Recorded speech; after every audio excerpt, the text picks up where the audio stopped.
Corona की दूसरी लहर के बाद पीएम मोदी ने राष्ट्र के नाम संबोधन दिया, जिसमें राज्य सरकारों से लॉकडाउन न लगाने की अपील की। मोदी ने साफ किया कि लॉकडाउन आखिरी विकल्प है और जागरूकता से इससे बचा जा सकता है। प्रधानमंत्री ने साफ किया कि कोरोना से लड़ने के लिए देश तैयार है और सारी खामियों पर तेजी से काम किया जा रहा है। साथियों, आज की स्थिति में हमें देश को लॉकडाउन से बचाना है। मैं राज्यों से भी अनुरोध करूंगा कि वो लॉकडाउन को अंतिम विकल्प के रूप में ही इस्तेमाल करें।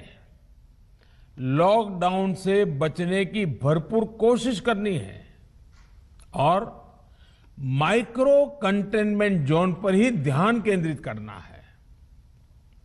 हम अपनी अर्थव्यवस्था की सेहत भी सुधारेंगे और देशवासियों की सेहत का भी ध्यान रखेंगे। प्रधानमंत्री नरेंद्र मोदी ने अपने संदेश में ऑक्सीजन की किल्लत पर बयान दिया है। पीएम मोदी ने कहा कि देश में ऑक्सीजन की डिमांड बहुत तेजी से बढ़ी है। हमारी पूरी कोशिश है कि हर जरूरतमंद तक ऑक्सीजन पहुंचाई जाए। वहीं पीएम ने वैक्सीन और दवाइयों पर भी काम करने की बात कही। वैक्सीन को लेकर पीएम ने कल कंपनियों से लंबी बातचीत भी की। दिल्ली में कोरोना से हालात पहले ही बिगड़े हुए थे, मगर अब स्थितियां और नाजुक हो रही हैं क्योंकि दिल्ली में ऑक्सीजन की किल्लत हो गई है। ये बात खुद अरविंद केजरीवाल ने ट्वीट करके बताई। अरविंद केजरीवाल ने ट्वीट करके केंद्र सरकार से मदद मांगी है। अरविंद केजरीवाल ने ट्वीट में लिखा है कि दिल्ली के कई अस्पतालों में कुछ ही घंटे की ऑक्सीजन बची है। अरविंद केजरीवाल के ट्वीट के बाद मनीष सिसोदिया ने उन अस्पतालों की लिस्ट जारी की जहां कुछ ही घंटों की ऑक्सीजन बची है।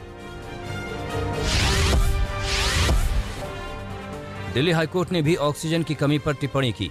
दिल्ली हाईकोर्ट ने कहा कि उद्योगों में इस्तेमाल हो रही ऑक्सीजन का इस्तेमाल अस्पतालों के लिए किया जाना चाहिए ताकि ज्यादा से ज्यादा जिंदगियां बचाई जा सके। स्वास्थ्य मंत्री हर्षवर्धन ने हाईकोर्ट से कहा कि ऑक्सीजन की कमी जल्द पूरी हो जाएगी।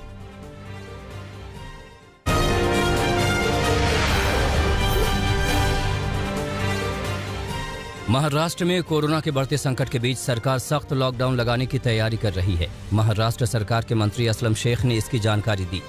असलम शेख ने कहा कि कोरोना के बढ़ते मरीजों के चलते राज्य में ऑक्सीजन की कमी हो रही है। ऐसे हालात में केंद्र की ओर से जो मदद मिल रही है वो काफी नहीं है। इस बीच आज तक से बातचीत में आदित्य ठाकरे ने कहा कि सख्त लॉकडाउन का फैसला सहमति के बाद लिया जाएगा। आदित्य ठाकरे ने कहा कि कोरोना के हालात से निपटने के लिए इस समय सभी का साथ आना जरूरी है। महाराष्ट्र में कोरोना के मामलों में एक बार फिर से इजाफा हुआ है।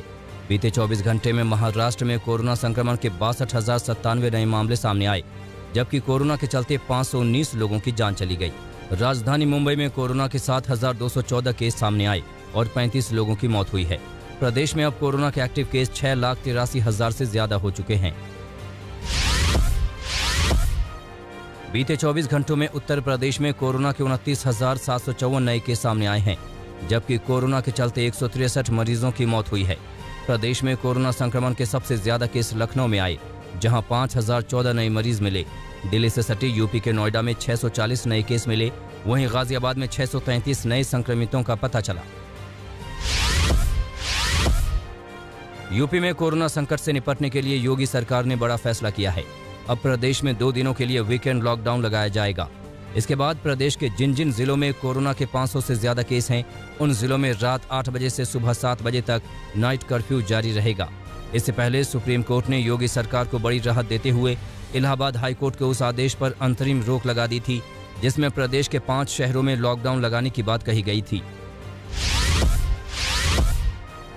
कोरोना संकट पर काबू पाने के लिए यूपी सरकार ने महामारी अधिनियम में संशोधन किया है, जिसके तहत अब बिना मास्क के पकड़े जाने पर 1,000 रुपए का जुर्माना लगेगा, तो वहीं दोबारा बिना मास्क पकड़े जाने पर 10,000 रुपए वसूले जाएंगे। इसके साथ ही सार्वजनिक जगहों पर थूकने वाले लोगों पर भी 500 रुपए के जुर्माने का प्रावधान किया गया है। कोरोना वैक्सीनेशन के तीसरे चरण से पहले यूपी सरकार ने बड़ा ऐलान किया है।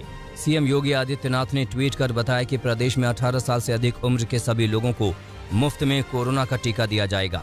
1 मई से देश में कोरोना वैक्सीनेशन का तीसरा चरण शुरू हो रहा है, जिसमें 18 साल से अधिक उम्र के लोगों के टीकाकरण की इजाजत दी गई है।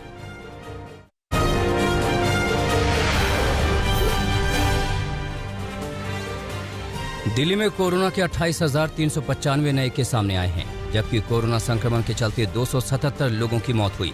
राजधानी में फिलहाल कोरोना के 85,575 एक्टिव केस हैं और संक्रमण की दर बढ़कर 33% के करीब पहुंच गई है। कल दिल्ली के मुख्यमंत्री अरविंद केजरीवाल की पत्नी भी कोरोना पॉजिटिव पाई गई थी, जिसके बाद सीएम केजरीवाल ने खुद को होम क्वारंटीन कर लिया। कोरोना के खतरे को देखते हुए झारखंड सरकार ने 1 हफ्ते का लॉकडाउन लगाने का ऐलान किया है। ये लॉकडाउन 22 से 29 अप्रैल तक रहेगा। प्रदेश सरकार का कहना है कि कोरोना संक्रमण की चेन तोड़ने के लिए 1 हफ्ते के लॉकडाउन का फैसला किया गया है। इस दौरान जरूरी चीजों के अलावा सभी दुकानें बंद रहेंगी।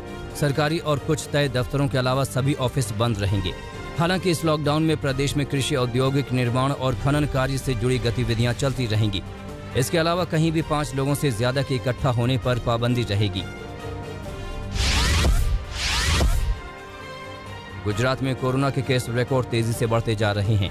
बीते 24 घंटे में गुजरात में कोरोना के केस पहली बार 12,000 के पार पहुंच गए। प्रदेश में कोरोना के 12,206 नए मामले सामने आए हैं, जबकि कोरोना के चलते 121 लोगों की मौत हुई है। इस बीच गुजरात सरकार ने प्रदेश में लॉकडाउन लगाने से इनकार कर दिया है। प्रदेश के मुख्यमंत्री विजय रूपाणी ने कहा कि 30 अप्रैल तक गुजरात के अस्पतालों में बेड की कमी को दूर कर लिया जाएगा। कांग्रेस नेता राहुल गांधी कोरोना पॉजिटिव हो गए हैं। राहुल गांधी ने ट्वीट कर इसकी जानकारी दी और संपर्क में आए लोगों से भी सावधानी बरतने की अपील की। प्रधानमंत्री मोदी ने राहुल गांधी के जल्द स्वस्थ होने की कामना की है। पीएम मोदी ने ट्वीट में लिखा है कि मैं लोकसभा सांसद राहुल गांधी के अच्छे स्वास्थ्य और जल्द ठीक होने की कामना करता हूं। पीएम मोदी के अलावा तमाम नेताओं ने भी राहुल गांधी के जल्द स्वस्थ होने की कामना की। दक्षिण के राज्यों में भी कोरोना की रफ्तार तेज होती जा रही है। केरल में एक दिन में कोरोना के 19,000 से ज्यादा केस सामने आए और 23 लोगों की जान चली गई। वहीं तमिलनाडु में कोरोना के 11,000 के करीब नए मरीज मिले हैं, जबकि आंध्र प्रदेश में एक दिन में मिलने वाले कोरोना संक्रमितों की संख्या 9,000 के करीब पहुंच गई है। नमस्कार, मैं हूं अंजना ओम कश्यप। हमें उम्मीद है ये वीडियो आपको पसंद आया होगा। लेटेस्ट खबरों के लिए यूं ही देखते रहिए आज तक, और इस वीडियो के पसंद आने पर लाइक, शेयर एंड सब्सक्राइब करना ना भूलें।